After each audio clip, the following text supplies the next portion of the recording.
எல்லா அன்பர்களுக்கும் வணக்கம். நீண்ட காலம் தவம் செய்தால்தான் முருகப்பெருமானுக்கு கோயில் கட்டக்கூடிய வாய்ப்பு கிடைக்கும். அமெரிக்காவில் செயின்ட் லூயிஸ் பகுதியில் வாழக்கூடிய மக்களுக்கு அந்த வாய்ப்பு கிடைத்திருக்கிறது. முருகப்பெருமானுடைய திருவருட்கருணையினாலே வருகிற 28ஆம் தேதி ஞாயிற்றுக்கிழமை வாஸ்து சாந்தி, பிரவேச பலி ஆகியவை நிகழ்த்தி அந்த கோயில் கட்டட திருப்பணிகளை தொடங்க இருக்கிறார்கள். நமக்கு அது மிகுந்த மகிழ்ச்சியை தரக்கூடிய ஒரு செய்தி. 2025 ஏப்ரல் மாதத்தை ஒட்டி செயின்ட் லூயிஸ் பகுதிக்கு வந்து அந்த முருகப்பெருமான் இருக்கக்கூடிய அந்த சின்ன ஆலயத்திலே சென்று முருகனை வழிபடக்கூடிய வாய்ப்பு எனக்கு கிடைத்தது.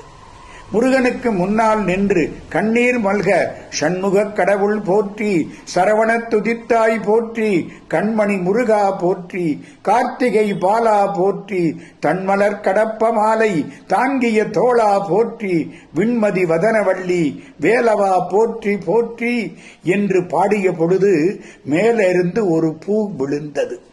எனக்கு அப்பவே மகிழ்ச்சி.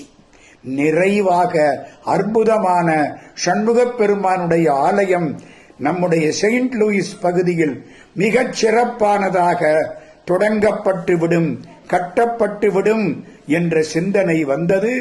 இப்பொழுது அந்த நல்ல செய்தி நமக்கு கிடைத்திருக்கிறது. இதில் ஈடுபடக்கூடிய பெருமக்கள் அத்தனை பேரையும் மனமாற வாழ்த்துகிறோம்.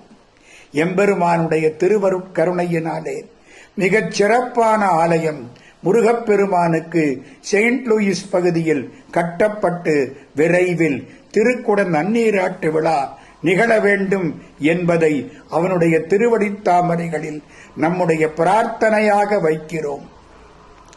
எழும்போதும் வேலும் மயிலும் என்பேன், எழுந்தே மகிழ்ந்து தொழும்போதும் வேலும் மயிலும் என்பேன், தொழுதே உருகி அழும்போதும் வேலும் மயிலும் என்பேன், அடியேன் உடலம் விழும்போதும் வேலும் மயிலும் என்பேன், செந்தில் வேலவனே என்கிற மாதிரி நிறைய பெருமக்கள் செயின்ட் லூயிஸிலே முருகனுடைய அடியார்கள் வாழ்ந்து கொண்டிருக்கிறார்கள்.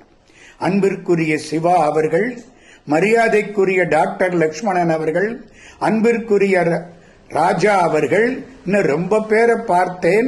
அவர்கள் எல்லோருடைய உழைப்பினாலும் இந்த ஆலயம் மிக சிறப்பாக கட்டப்பட்டு விரைவில் திருக்குட நன்னீராட்டு நிகழ வேண்டும் என்று மீண்டும் முருகப்பெருமான் திருவடிகளை வணங்கி இதில் தொண்டு செய்யக்கூடிய பெருமக்கள் அத்தனை பேருக்கும் பொருந்திய தேசம் புகழும் பொறையும் திருந்திய இன்பமும் செல்வமும் சேர்க என்று மகிழ்ச்சியோடு வாழ்த்துகிறேன்.